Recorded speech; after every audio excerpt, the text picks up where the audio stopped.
നമ്മൾ ഇന്ന് വന്നിട്ടുള്ളത് ഒരു BMW പറ്റി ഒരു റിവ്യൂ നടത്തുന്നതിന് വേണ്ടിയാണ്. അപ്പോൾ എൻ്റെ കയ്യിൽ ഒരു BMW ഉണ്ട്, 530D ആണ് മോഡൽ. അപ്പോൾ നമുക്ക് അതിനെപ്പറ്റി ഒരു റിവ്യൂ നടത്താം. ഇത് HR രജിസ്ട്രേഷൻ ആണ്. ഇവിടുത്തെ അടിപൊളി വണ്ടിയാണ്. 530D എന്ന് പറയുമ്പോൾ നിങ്ങൾക്ക് അറിയാം എങ്ങനെയാണ് അതിൻ്റെ പെർഫോമൻസ് എന്നുള്ളത്. അപ്പോൾ നമുക്ക് ഈ വണ്ടിയുടെ എക്സ്റ്റീരിയർ ആദ്യം ഒന്ന് നോക്കാം. ഇതിൻ്റെ ബോണറ്റ് എന്ന് പറയുന്നത് നല്ല വിടുത്തുള്ള ബോണറ്റാണ്.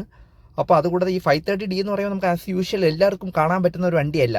ഇവിടെ എല്ലായിടത്തും 320 ഒക്കെയാണ് കൂടുതലുള്ളത്. ഇപ്പോൾ 530D എന്ന് പറയുമ്പോൾ അതിനനുസരിച്ച് അതിൻ്റേതായിട്ടുള്ള എഞ്ചിൻ പെർഫോമൻസും ബാക്കി എല്ലാം ഹൈലി പെർഫോമഡ് വണ്ടിയാണ്. അപ്പോൾ ഇതിൻ്റെ ബോണറ്റും ഡിക്കിയൊക്കെ വന്നിട്ട് നല്ല സ്പേസ് ആണ്. ഇപ്പോൾ ഡിക്കി സ്പേസ് നമുക്ക് ഓപ്പൺ ചെയ്ത് കണ്ടോ, എറൗണ്ട് ഒരാൾക്ക് ഫുള്ളായിട്ട് കിടന്ന് ഉറങ്ങാം. അത്രയ്ക്ക് വലിയ ഒരു ഡിക്കിയാണ്, ബൂട്ട് സ്പേസ് ആണ് ഇതിനുള്ളത്.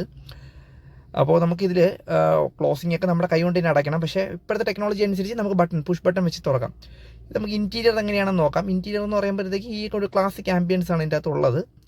ആക്ച്വലി നമുക്ക് അതിൻ്റെ അകത്ത് കയറി ഇരിക്കുമ്പോൾ തന്നെ നല്ലൊരു പ്രീമിയം ലക്ഷറി ഫീൽ ഇപ്പോഴും കിട്ടുന്നുണ്ട്. ഇതിപ്പോൾ 2011 മോഡലാണെങ്കിൽ കൂടെ നല്ല മോഡലാണ്. അതിൻ്റെ അകത്തുള്ള ഇൻറ്റീരിയറും ബാക്കി പ്രസൻറ്റേഷൻസൊക്കെ അടിപൊളിയാണ്, കാണാനൊക്കെ നല്ല ആപ്റ്റായിട്ടൊരു വണ്ടിയാണ്. അപ്പോൾ നമുക്ക് ഇതിൻ്റെ സീറ്റ് എന്നൊക്കെ പറയുന്നത് നല്ല ലെതർ ഫിനിഷിംഗ് ആണ്. ആക്ച്വലി ഇതിൻ്റെ സ്റ്റാർട്ടിംഗ് എന്ന് പറയുന്നത് പുഷ് ബട്ടനാണ്. സാധാരണ BM എല്ലാം അങ്ങനെ തന്നെയാണ് വരുന്നത്.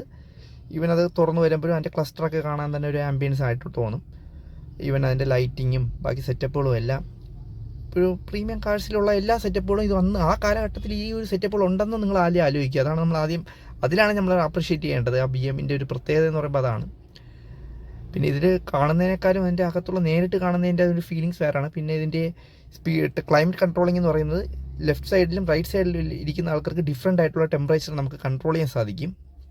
അപ്പോൾ ലെഫ്റ്റ് സൈഡിൽ ഇരിക്കുന്ന ഒരു വ്യക്തിക്ക്, അതായത് ഡ്രൈവറിന് നമുക്കിപ്പോൾ ഇൻ കേസ് അയാൾക്ക് ടെമ്പറേച്ചർ കുറയ്ക്കണമെന്നുണ്ടെങ്കിൽ ടെമ്പറേച്ചർ കുറയ്ക്കാനുള്ള ആംബിയൻസ് അത് സാധാരണ എല്ലാ BMലും ഉള്ളതാണ്. പിന്നെ ഇതിൻ്റെ ഗിയർ സെറ്റപ്പ് എന്ന് പറയുന്നത് ഓട്ടോമാറ്റിക്കാണ്. പുഷ് ബട്ടൺ, പാർക്ക് ബട്ടൺ ഒക്കെ ഉണ്ട്. അതുകൂടാതെ ഒരു ഹാൻഡ് ബ്രേക്ക് എന്ന് പറഞ്ഞാൽ ജസ്റ്റ് ഒരു സിംഗിൾ സ്വിച്ചിലാണ് ഈ ഹാൻഡ് ബ്രേക്ക് ഇരിക്കുന്നത്. മൊത്തത്തിൽ ഒരു രസമാണ് ഈ വണ്ടി മൊത്തത്തിൽ ഒന്ന് കാണാനും. ഒരു ആനച്ചന്തമാണ് മൊത്തത്തിൽ കണ്ടാൽ. നമ്മളിത് നോക്കിയിരുന്നു പോയി. വണ്ടിയുടെ ഒരു പ്രത്യേകത അതാണ്. പിന്നെ സൺറൂഫിനെ പറ്റി പറയേണ്ട ആവശ്യമില്ല. എന്നാലും അത് തുറന്നു വരാൻ ഏകദേശം ഒരു 4 സെക്കൻഡ് വേണ്ടി വരും ഇത് തുറക്കാൻ. പിന്നെ നമ്മൾ വീണ്ടും ഒന്നുകൂടി പ്രസ് ചെയ്യുമ്പോഴാണ് അതിൻ്റെ ഗ്ലാസ് തുറക്കുന്നത്. അത് ഇച്ചിരി ഡിലേ വരും, ഏകദേശം ഒരു 6 സെക്കൻഡോട് കൂടി എടുക്കും അതൊന്ന് തുറന്നു വരാനായിട്ട്. പിന്നെ ഓവറോൾ ഈ വണ്ടിയുടെ ആംബിയൻസ് എന്ന് പറയുമ്പോൾ ആസ് യൂഷ്വൽ നിങ്ങൾക്കറിയാം BMൻ്റേതായിട്ടുള്ള പല ഫെസിലിറ്റീസും അവരുടേതായിട്ടുള്ള കുറേ സിഗ്നേച്ചർ കാര്യങ്ങളെല്ലാം ഉണ്ട്. ഇതിൻ്റെ സ്റ്റീരിയോ ആണെങ്കിലായിട്ടെ, ലെതർ ആയിക്കോട്ടെ, സീറ്റിങ്ങിൻ്റെ ഫെസിലിറ്റീസ് ആയിക്കോട്ടെ, മൊത്തത്തിലുള്ളൊരു ആംബിയൻസ്